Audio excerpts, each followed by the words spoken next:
Adrian Harrington lived in a world where nothing seemed out of reach. His father, Charles Harrington, was a billionaire known across the country for his ruthless business empire. Their mansion sat on a hill, towering above the city like a symbol of wealth and power, its golden gates swinging open for diplomats, investors, and politicians who came to dine with Mr. Harrington. Expensive cars lined the driveway, chandeliers sparkled in every room, and servants moved quietly through the halls, ensuring perfection at all times. To the outside world, the Harringtons had it all: fortune, influence, and status. But behind the polished walls and glossy floors, a secret weighed heavily on the family name. Adrian, the only heir, was failing miserably in school. From the time he was a child, Adrian never found joy in numbers. Other children could quickly add, subtract, or memorize their multiplication tables, but for him, math was like a foreign language. He would stare at his textbooks until the numbers blurred together, unable to make sense of what they meant. Even when he tried, mistakes followed him like shadows. He wrote the wrong answers, miscalculated simple sums, and froze during every test. Despite his weaknesses, Adrian wasn't lazy. He wanted to succeed, if only to make his father proud. Charles Harrington was a man of high expectations, someone who believed in discipline, hard work, and results. He had built his empire from the ground up, starting as a small trader before expanding into real estate, banking, and global investments. To him, failure was unacceptable. He believed his son should reflect his legacy, a sharp mind, capable of carrying on the Harrington name in boardrooms and stock exchanges. But every report card told a different story. Adrian failed his math classes repeatedly. His teachers sent notes home saying he lacked focus. "Your son doesn't try hard enough," one teacher said. Another wrote, "He has all the resources, yet he doesn't apply himself." Each remark chipped away at Adrian's confidence. The shame of returning home with another failing grade was unbearable, especially when his father's piercing eyes awaited him at the dinner table. Charles never shouted, but his silence was louder than words. He would push the report card aside, his jaw tightening as he muttered, "You have everything, Adrian. Tutors, books, the best school money can buy. Why can't you manage something as basic as mathematics?" Those words echoed in Adrian's heart long after the meal was over. He wanted to scream that he wasn't stupid, that he tried, that sometimes the numbers simply refused to make sense. But how could he explain that to a man who conquered billion-dollar deals without blinking? His father's world was made of numbers: profits, losses, stocks, shares. Yet his own world crumbled under the weight of them. The household, though polite, wasn't kind either. Some servants whispered when Adrian walked past, pitying him behind his back. "Such a shame," they murmured. "All that money, and the boy can't even pass his exams." Even among his classmates at the elite academy he attended, he was a target of mockery. Boys from wealthy families teased him mercilessly. "Hey, Harrington, need me to count your lunch money for you? Don't worry, he'll just pay someone to take the test for him." Their laughter followed him down the hallways. He forced a smile sometimes, pretending not to care, but deep down, every cruel word sank like a stone in his chest. At night, Adrian sat in his room surrounded by textbooks, pages filled with equations that looked like codes from another planet. He scribbled answers, erased them, and tried again, only to end up in tears of frustration. He wondered if something was wrong with him. Was he broken? Was he destined to fail no matter how hard he tried? The tutors didn't help either. His father hired the most highly recommended private instructors, graduates from prestigious universities, skilled mathematicians, experts in their fields. They arrived with polished briefcases and strict timetables, confident they could fix the boy's problem in no time. But their methods were cold, mechanical, and rigid. They spoke in formulas and theories, expecting Adrian to absorb them instantly. "This is simple," they would say impatiently. "You should know this already." The more they pressured him, the more anxious he became. His hands trembled when holding the pencil, his mind went blank, and he made even sillier mistakes. One tutor, exasperated, sighed loudly and muttered, "I don't think he'll ever get it." That remark shattered Adrian completely. By the time he turned 13, Adrian felt like a prisoner in his own life. He lived in a mansion larger than most could imagine, but the rooms felt suffocating. The grand dining hall, the golden staircases, the lush gardens. None of it mattered when he felt like a failure in his father's eyes. The laughter of his classmates, the disappointment of his tutors, and the silence of his father became chains around his spirit. Deep inside, Adrian yearned for someone who could see him differently. Not as a spoiled rich boy, not as a disappointment, but as a child who needed understanding. He wanted someone who would guide him without judgment, someone who would believe in him when he couldn't believe in himself. Little did he know that someone was already on her way into his life. For now, though, Adrian's days remained heavy. His mornings began with dread, knowing another math class awaited him. His afternoons were filled with tense tutoring sessions, and his nights ended with unanswered questions scribbled on crumpled papers. Each failure chipped at his self-esteem, each sigh from his father a reminder that he was not enough. The world outside envied his wealth, but Adrian carried a secret burden no money could erase. He didn't want luxury. He didn't want fame. He wanted the one thing no one seemed able to give him, hope that he wasn't useless. And so, in the heart of the grand Harrington mansion, where every chandelier sparkled and every room gleamed, lived a boy in shadows. A boy trapped not by poverty but by doubt. A boy whose greatest battle wasn't against numbers but against the belief that he could never overcome them. This was the beginning of Adrian's journey. A journey that would eventually prove that brilliance can sometimes come from the most unexpected places. But for now, he was just a boy failing every math test, sinking deeper into despair, unaware that destiny was about to open a door he had never imagined. The Harrington mansion was a place of constant motion. Servants polished silver trays, gardeners trimmed the sprawling hedges, and chefs prepared gourmet meals fit for royalty. Yet for all its grandeur, the house often felt cold, run more like a business than a home. Every worker was trained to maintain distance, polite, efficient, and silent. They bowed, they served, but rarely did they speak freely to the Harrington family. It was into this environment that Grace first arrived. Grace did not look like someone who belonged in a billionaire's mansion. She wore a simple, faded dress, and her shoes, though polished, bore the marks of long hours of labor. Her skin was the rich, deep brown of someone who had lived under both hardship and sun, and her eyes carried a steady calm, a strength born from survival rather than privilege. While others might shrink under the intimidating chandeliers and gold-plated doors of the Harrington estate, Grace walked with quiet dignity. The household staff, curious about the newcomer, whispered among themselves. "She's the new maid," one cook murmured. "Mr. Harrington hired her last minute after the old one retired." "She doesn't look like the rest of us," another replied. "I wonder how long she'll last." But Grace didn't seem concerned with whispers. She simply smiled, introduced herself politely, and began her duties. From the very first day, she worked with remarkable efficiency. She scrubbed, swept, and folded with a kind of rhythm that made the tasks seem effortless. She didn't just perform chores. She took pride in them, humming softly to herself as though even the smallest task had meaning. Adrian noticed her the first morning when she brought fresh linens to his room. He was sitting at his desk, staring miserably at a math workbook. His pencil dangled from his hand, the page in front of him already filled with half-erased mistakes. Grace knocked gently on the door before entering. "Good morning, young sir," she said warmly. Adrian barely looked up. He mumbled something unintelligible, embarrassed that even a maid might see him struggling with what others considered simple math. Grace, however, didn't linger or pry.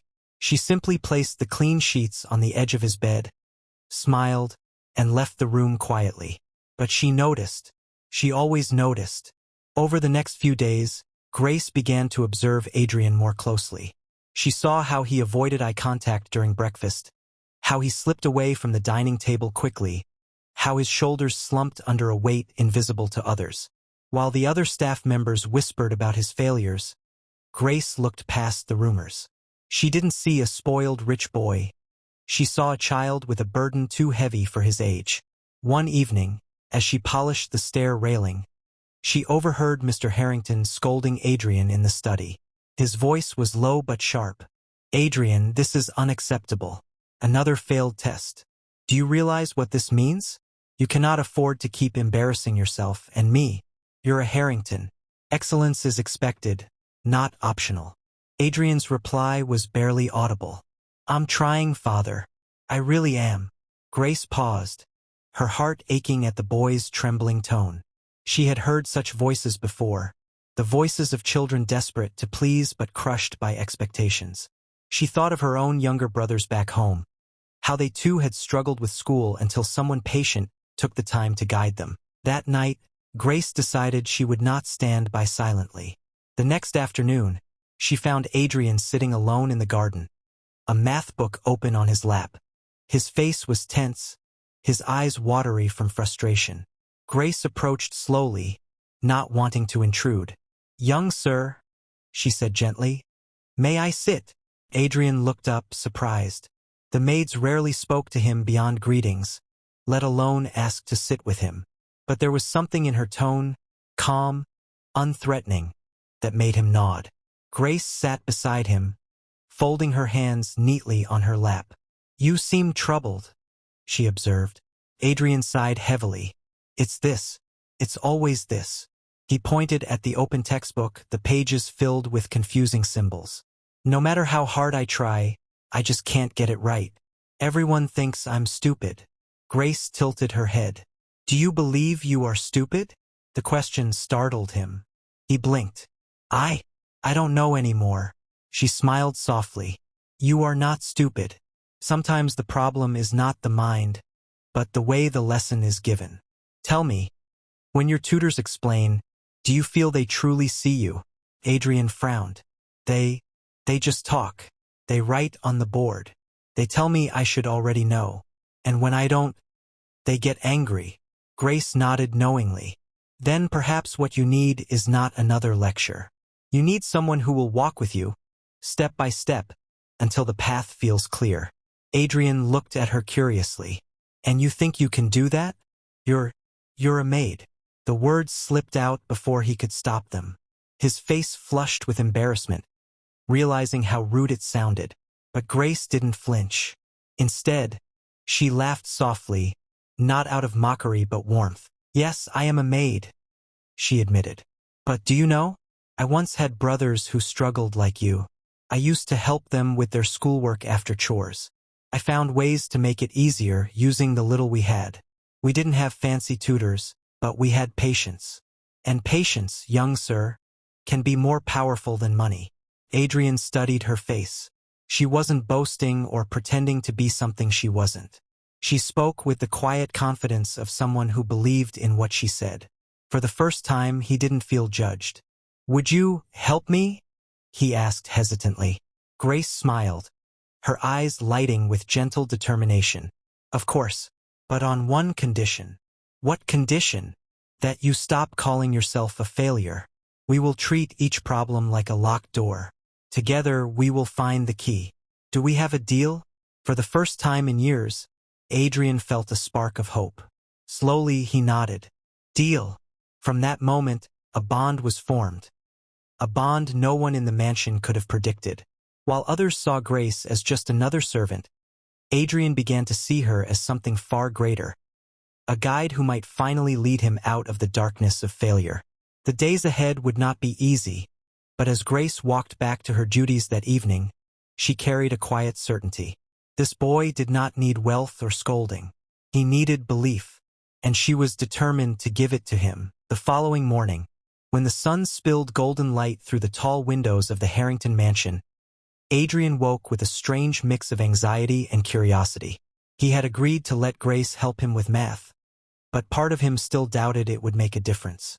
How could a maid, who had never stepped into the elite classrooms of his academy, possibly succeed where highly paid tutors had failed? Yet there was something about Grace's calm confidence that lingered in his mind. She had not laughed at him, nor scolded him, nor spoken to him like a hopeless case. Instead, she had looked at him as though he was simply human, For a boy who had spent years being measured only by grades and failure, that alone was enough to give her a chance. That afternoon, Grace entered his study carrying nothing more than a small basket. Adrian had expected books, charts, or maybe even a blackboard, but instead he saw apples, bread rolls, coins, and a few cups neatly arranged. "Are we having a picnic?" Adrian asked, bewildered. Grace chuckled softly. "No, young sir. Today we are going to learn numbers, but not through chalkboards and lectures. We are going to make them alive." She placed 3 shiny red apples on the table in front of him. "Tell me, how many apples are there?" Adrian rolled his eyes. "That's easy. 3. "Good," she said, sliding one apple aside. "And if I eat one, how many remain?" 2, Adrian answered quickly. Grace nodded, her eyes sparkling. "See? That is subtraction. Not strange symbols on a page, but simply what happens when we take away something we can see. Numbers are just stories about the world." Adrian blinked. For years, subtraction had been something abstract on paper. 6 to 4 equals 2. But now, watching Grace physically move the apples, it suddenly felt tangible. She continued, "Now, if I cut each apple into 4 pieces." She carefully sliced one apple into quarters with a small knife from the basket. "And I give you 2 pieces. How much of the apple do you have?" Adrian frowned, staring at the pieces. "Half." Grace smiled warmly. "Exactly. That is fractions. You see, it is not a monster, only a way of sharing." Adrian leaned forward, curiosity slowly replacing his doubt. He had heard the word fractions many times before, but it had always seemed mysterious. Here, with apple slices in front of him, it suddenly made sense. Day after day, Grace found new ways to make math real. She showed him multiplication by arranging coins into groups. "If one coin is worth 10, and you have 5 of them, how much is that?" she asked. When Adrian counted 50, she explained, "That is multiplication, 10, 5 times." She taught him geometry by folding napkins into triangles and squares, showing him how shapes could fit together. She demonstrated division by cutting loaves of bread into equal parts, laughing with him as they shared the pieces. Even the mansion itself became her classroom. Staircases turned into lessons about steps and measurement, clocks became tools to explain time, and recipes from the kitchen revealed the secrets of proportions. For the first time, Adrian was not afraid of mistakes. Grace never scolded him when he stumbled. Instead, she gently guided him until the light of understanding shone in his eyes. "Every mistake," she told him, "is simply a step toward learning. You are not failing, you are discovering." Adrian began to notice a change within himself. He no longer dreaded opening his math book. He began to see numbers everywhere, in the way the garden's flowers were planted in rows, in the rhythm of the clock ticking, in the way raindrops patterned against his window. Numbers, once his greatest enemy, were becoming companions in everyday life. One afternoon, after weeks of lessons, Adrian attempted something unthinkable. He solved a problem on his own. He had been practicing fractions with the apples again when Grace asked him, "If we have 3 apples and we want to share them equally among 4 children, how much does each get?" Adrian thought hard, slicing the apples in his mind. Slowly, he answered, 3/4. Each child would get 3/4 of an apple. Grace clapped her hands joyfully, her face glowing with pride. "Yes, you see, Adrian, you did it yourself. That is mathematics. Not fear, not failure, but thinking clearly about life."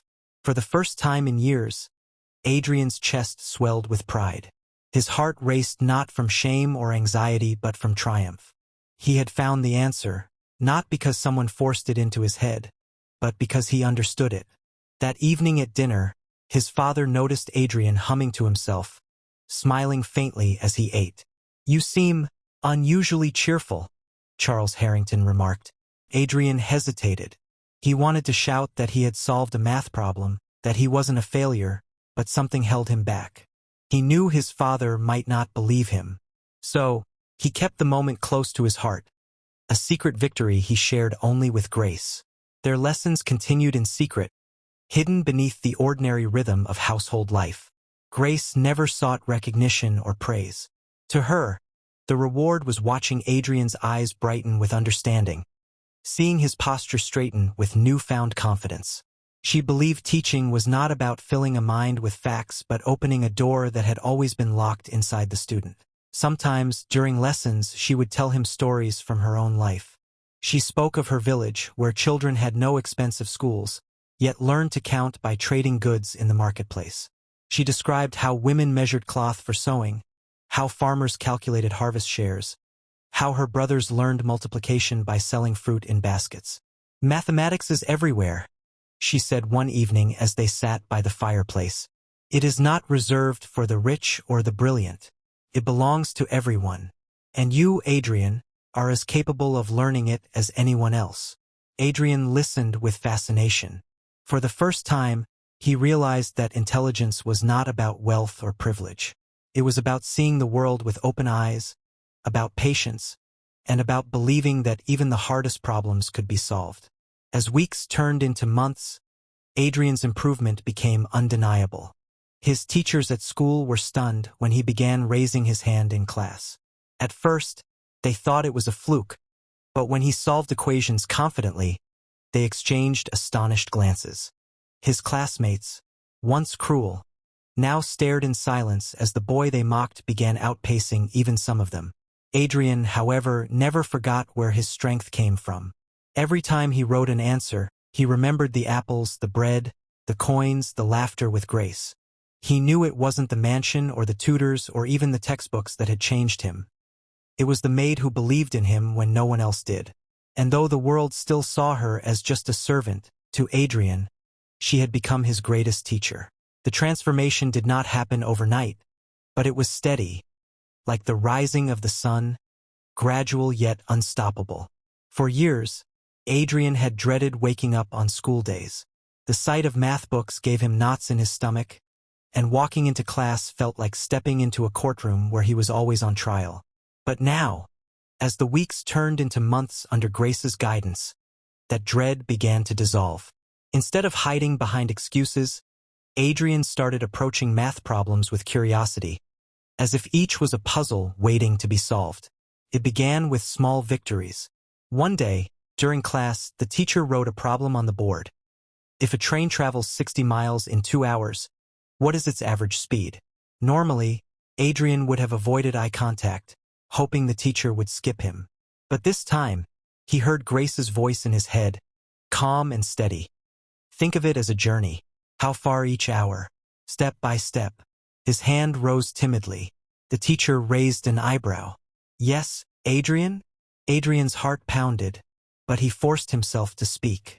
30 miles per hour. The room went silent. A few students stifled chuckles, waiting for him to be wrong. But the teacher nodded slowly. "Correct, correct." The word echoed in his ears like a melody. For the first time in his life, Adrian had answered a math problem correctly in front of the entire class. A faint smile tugged at his lips. Grace had been right, he could do it. From that day on, things began to shift. Adrian participated more in class. He made mistakes, yes, but he no longer crumbled under them. Instead, he corrected them, just as Grace had taught him. Every mistake is a step forward. His teachers, once skeptical, started paying closer attention. They noticed the spark of effort, the change in posture, the determination in his eyes. But the real test came at the end of the semester. The final exams loomed, and with them the weight of years of failure. Adrian sat in the exam hall, the clock ticking loudly above him, papers rustling as students scribbled answers. For a moment, panic threatened to take over. His palms grew sweaty, his chest tightened. He glanced at the first question, and the numbers blurred. The old fear returned.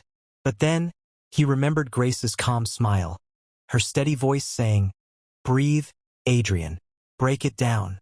One step at a time." He took a deep breath. He imagined the apples, the coins, the bread loaves. Slowly, the numbers settled into place. He began to write, line after line, solution after solution. The panic faded, replaced by focus. Hours later, when he handed in his paper, He felt something he had never felt before after a math exam. Hope. When the results were announced 2 weeks later, Adrian could hardly believe his eyes. Not only had he passed, but he had scored among the top 5 students in his class. The classroom buzzed with whispers. Harrington? Top 5? That can't be right. He must have cheated. No, the teachers double-checked. He really did it. The same classmates who had mocked him now looked at him with a mix of shock and grudging respect. Some even asked him for help with their homework. For the first time, Adrian wasn't the laughingstock of the academy. He was proof that change was possible. When he returned home with his results, his father was waiting. Charles Harrington had prepared himself for another disappointment, his expression hard and unreadable as Adrian approached. But when Adrian placed the paper on the desk, the older man's eyes widened slightly. Top 5, Charles murmured, scanning the marks again. He looked up at his son, disbelief softening into something else. Something Adrian had longed to see his whole life. Bride. Well done, Adrian, Charles said finally, his voice quieter than usual. It seems you've finally understood the value of discipline. Adrian nodded, but inside he knew the truth. It wasn't discipline alone that had saved him. It was Grace. It was her apples, her coins, her patience. It was her unwavering belief that he was not a failure. That evening, Adrian found Grace in the kitchen, folding laundry. He held up his results with a grin so wide it made her laugh. You did it, she said warmly, hugging him gently. I told you you were never a failure. You only needed the right way to see. Tears stung Adrian's eyes. I couldn't have done it without you, Grace. She shook her head. No, young sir. The strength was always in you. I only helped you find it.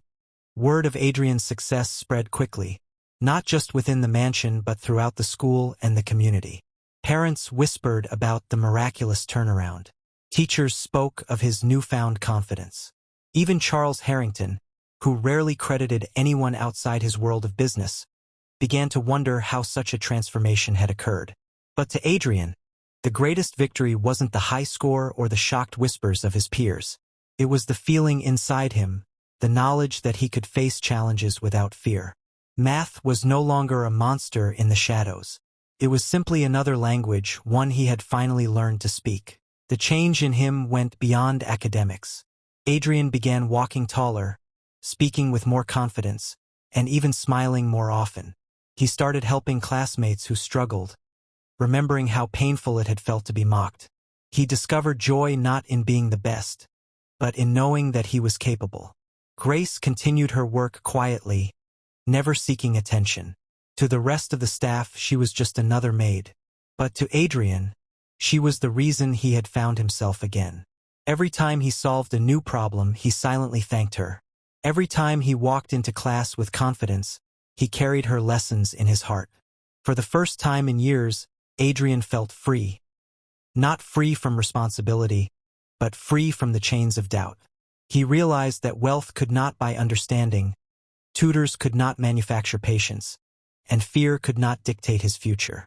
All it had taken was a woman with humble clothes, steady eyes, and the courage to believe in him when no one else did. And in that truth lay his greatest victory. The Harrington mansion had always been a symbol of power and prestige. For decades, it stood tall on the hill, its glittering windows reflecting the wealth of the man who built it. But now, within those walls, a quieter transformation was taking place. One that could not be measured in money, stocks, or business deals. Adrian's success in mathematics was more than just numbers on a page. It was the unraveling of a long-held belief that he was destined for failure. For the first time, he walked through the corridors of his home without slouching, his eyes no longer fixed on the ground. The servants who once whispered about his failures now greeted him with genuine respect.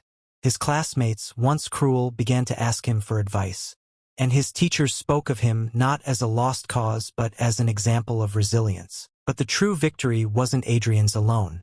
One evening, as the family gathered in the grand dining hall, Charles Harrington observed his son with quiet curiosity. He had noticed the change in Adrian, the confidence, the spark of energy, the absence of fear. The boy who once sulked in silence now engaged in conversation, even daring to share ideas about business and numbers. "You've surprised me, Adrian," Charles admitted, setting down his glass of wine. "For years, I worried you would never overcome your weaknesses. But it seems I underestimated you." Adrian hesitated, then glanced toward the corner of the room where Grace stood silently, as she always did, waiting to serve. "Father," he said carefully, "I didn't do this alone. Grace helped me." The room fell quiet. Charles turned his gaze toward the maid, his brow furrowing. "Grace? You mean, the maid taught you mathematics?" Adrian nodded. "She didn't teach me with books or lectures.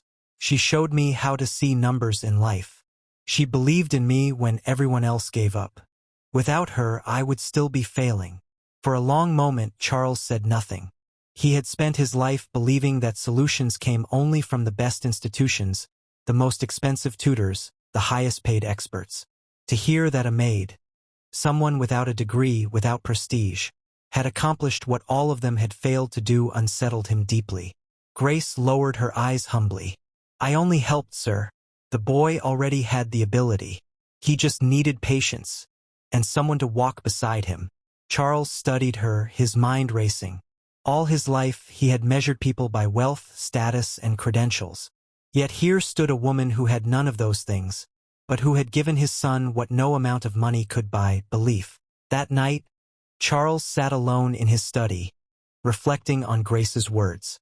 He realized how blind he had been, how quick to judge his son as a disappointment, how quick to dismiss those who did not fit into his world of power. Wealth had taught him many things, but it had also made him arrogant. And now, his son's success had revealed a truth he could no longer ignore. Wisdom often lives in unexpected places. The next morning, Charles called Grace into his study. She entered nervously, clutching her hands together, unsure if she had done something wrong. But to her surprise, Charles rose from behind his massive oak desk and inclined his head slightly. "I owe you a debt," he said simply. Grace blinked, startled. "Sir, my son's transformation is because of you. You gave him something I could not. For that, I am grateful." Grace's eyes softened. "Sir, I did not do it for gratitude.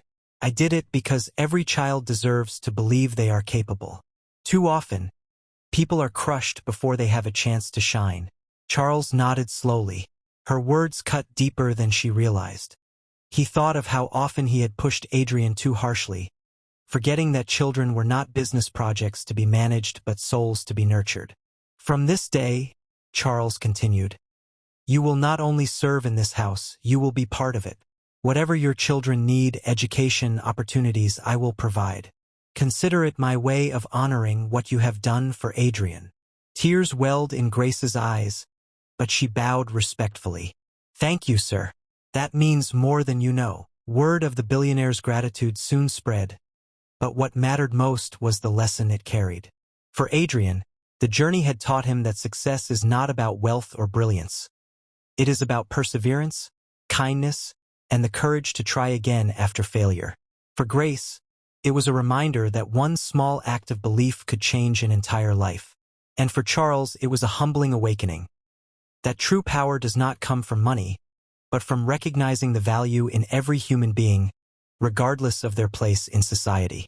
Years later, Adrian would look back on those days as the turning point of his life. He grew not only into a capable student but into a compassionate leader. He carried Grace's lessons into everything he did: the patience to listen, the humility to learn, and the courage to help others who struggled. When he spoke of success, he never credited wealth or tutors. Instead, he spoke of a woman who taught him to see numbers in apples and bread, and who reminded him that failure is only the beginning of growth. And Grace? She continued her work quietly, never seeking praise. But her children, thanks to the scholarships Charles provided, went on to receive excellent educations. They grew up proud of their mother, knowing that her strength and wisdom had changed not only their lives but the life of a billionaire's heir. The Harrington mansion, once a place of cold grandeur, began to change as well. The air of arrogance softened, replaced with an atmosphere of respect. Servants were no longer treated as shadows but as individuals with voices and dignity. Grace had not only transformed a boy, she had transformed a household. The true lesson was clear. Greatness is not measured by wealth, titles, or degrees. It is measured by the ability to lift others, to believe when no one else does, and to teach not with superiority but with love. Adrian, who had once been the boy mocked for failing every test, grew into a man who carried that lesson into the world. And the maid who entered the mansion quietly left behind a legacy louder than riches. Proof that the simplest acts of patience and kindness can change the course of a life forever.